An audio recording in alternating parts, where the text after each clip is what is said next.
시청하시기 전에 구독과 좋아요 꼭 부탁드립니다. 감사합니다.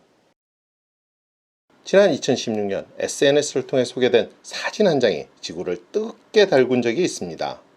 문제의 사진은 2012년 8월 화성적도 아래 분화구 게일 크레이트에 착륙한 화성 탐사선 큐리오시티가 보낸 사진이었습니다.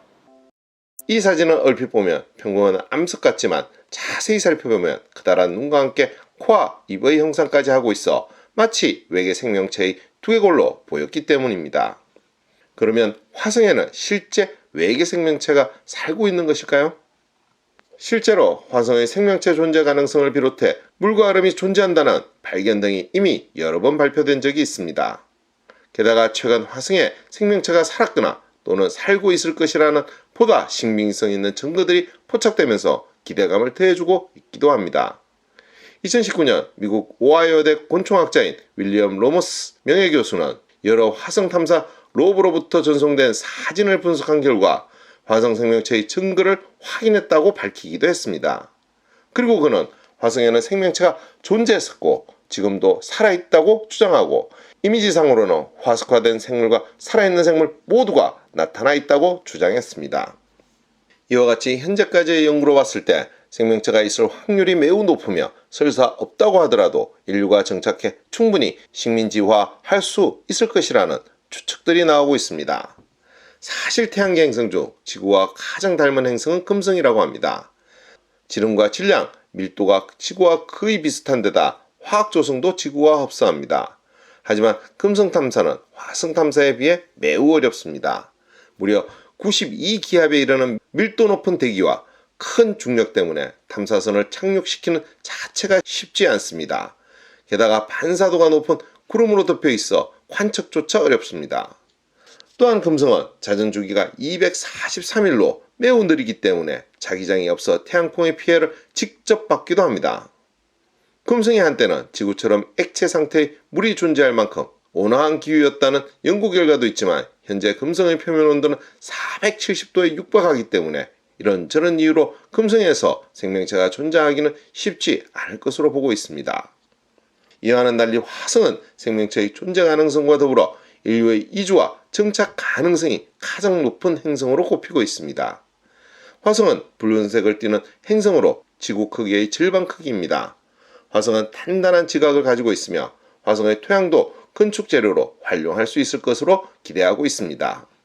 화성의 자전 주기는 24시간 37분으로 지구에서 1일의 길이와 거의 같으며 자전축의 기울기 또한 25도로 지구의 23.5도와 비슷해 계절 변화도 관측할 수 있습니다.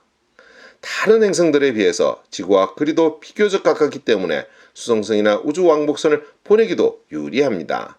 두 행성이 태양 주위를 도는 공전 궤도가 서로 어긋나게 기울어진 탓에 행성 간 거리는 일정하지 않지만 가장 가깝게 접근했을 때는 5,500만에서 6,000만 킬로미터까지 가까워집니다.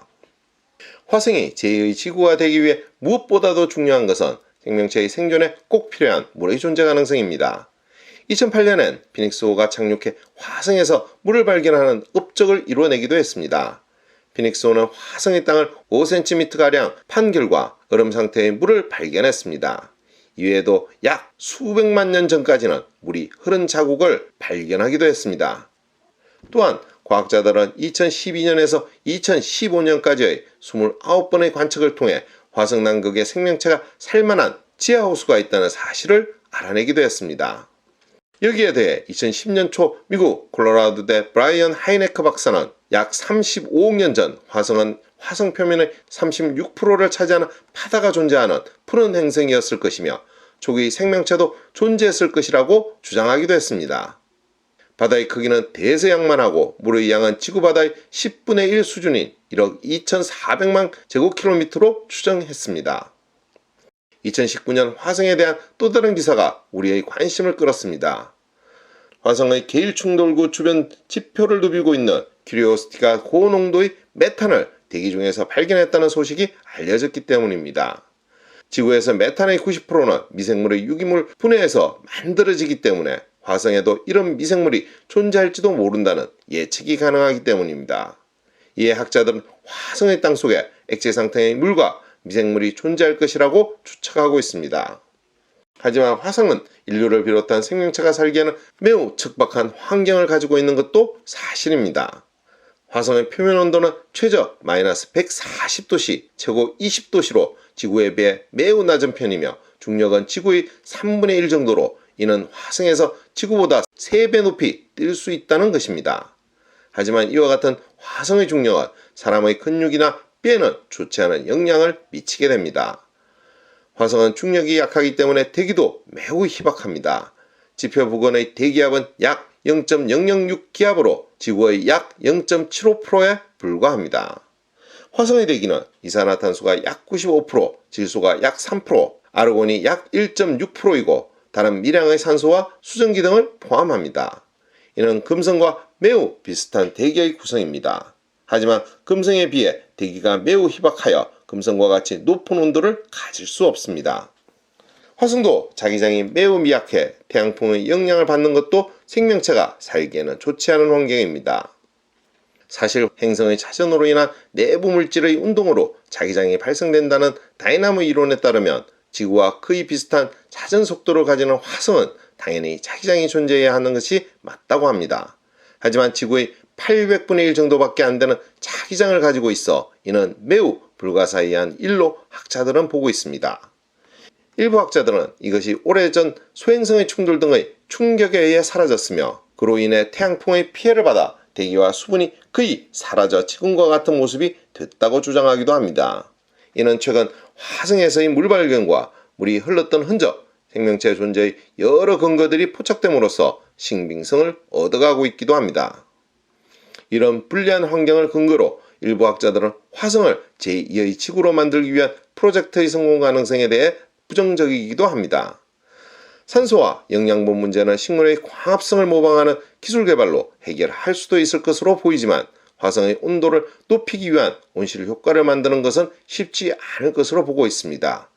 여기에 대해 화성에 자기장을 만드는 것은 현재의 기술로서는 거의 불가능할 것으로 보기도 합니다. 자기장은 우주에서 오는 자외선이나 고에너지 입자로부터 방어막 역할을 하는데 이러한 자기장이 없으면 인류의 생존은 불가능한 것입니다. 하지만 인류는 화성에 식민지를 건설할 계획을 세우고 있습니다. 네덜란드의 비영리 단체인 마스1은 2026년 이후 2년마다 4명씩 화성에 보낼 계획입니다. 나사에서도 2030년 화성에 첫 우주인을 보내려고 하고 있습니다. 또한 자동차 제조업체인 테슬라 CEO인 일론 머스크 역시 화성에 100만 명이 거주하는 도시를 만든다는 계획을 세우고 화성 이주 계획을 준비하고 있습니다. 심지어 아랍에미레이트는 화성 2117 프로젝트를 통해 100년 후 화성에 사람이 살 수 있는 도시를 세우겠다고 발표하기도 했습니다. 오늘의 이야기는 여기까지입니다. 더 좋은 이야기로 찾아뵐 수 있도록 구독과 좋아요 꼭 부탁드립니다. 알림 설정도 잊지 마시고요. 감사합니다.